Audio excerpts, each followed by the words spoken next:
मुख्यमंत्री नायब सिंह सैनी ने चंडीगढ़ में प्रेस वार्ता कर कहा कि सरकार का दायित्व है कि वह अपने नागरिकों के कठिन समय में परिवार के साथ खड़ी हो। मुख्यमंत्री ने 2020 अंत्योदय परिवारों को राहत राशि के रूप में 76 करोड़ रुपए सीधे उनके बैंक खातों में ट्रांसफर किए। यह सहायता परिवार के किसी भी सदस्य की असमय मृत्यु या स्थायी दिव्यांगता की स्थिति में दी जाती है।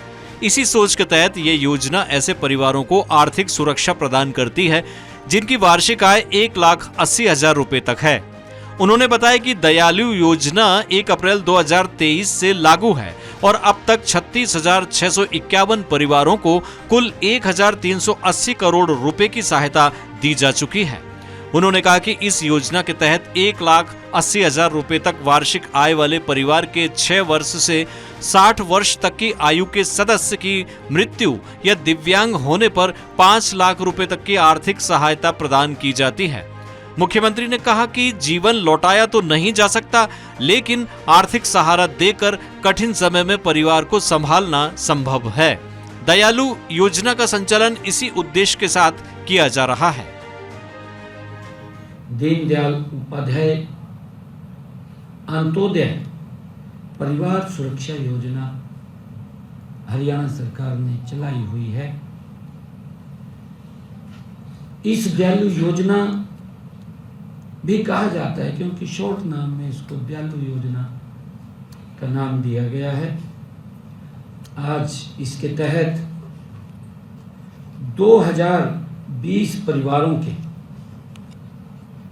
खाते में 76 करोड़ रुपए की आर्थिक सहायता आज भेजी है।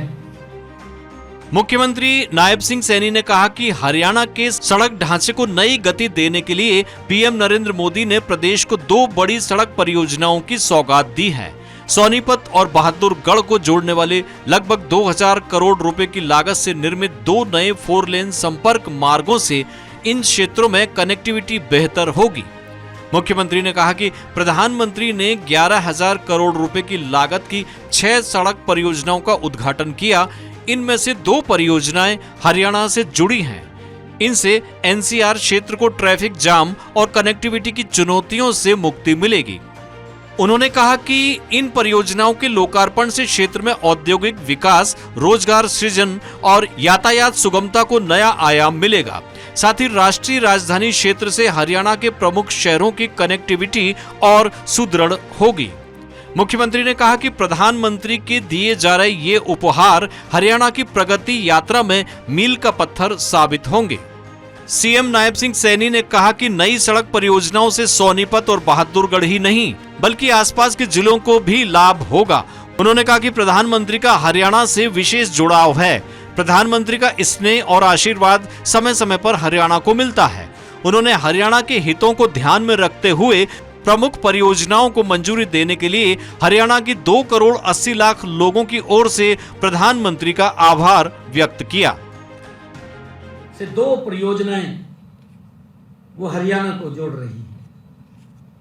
इनमें अर्बन एक्सटेंशन रोड 2 परियोजना के अंतर्गत सोनीपत और बहादुरगढ़ के लिए 2 नए 4 लेन संपर्क मार्ग का निर्माण शामिल है। इन पर लगभग 2000 करोड़ रुपए की लागत आएगी।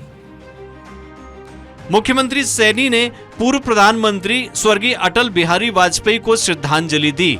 सीएम ने कहा कि अटल बिहारी वाजपेयी ने राजनीति के मायनों को ही बदल दिया।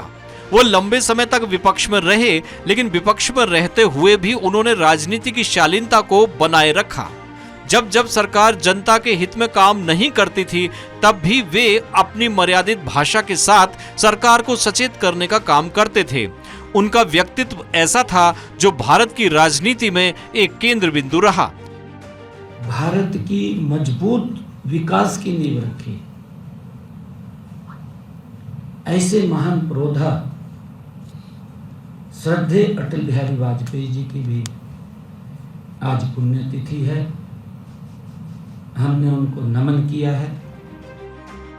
सीएम ने कहा कि एनसीआर क्षेत्र में विश्व स्तरीय बुनियादी ढांचे का निर्माण डबल इंजन सरकार की प्रतिबद्धता का प्रतीक है। Bureau report, Swaraj express.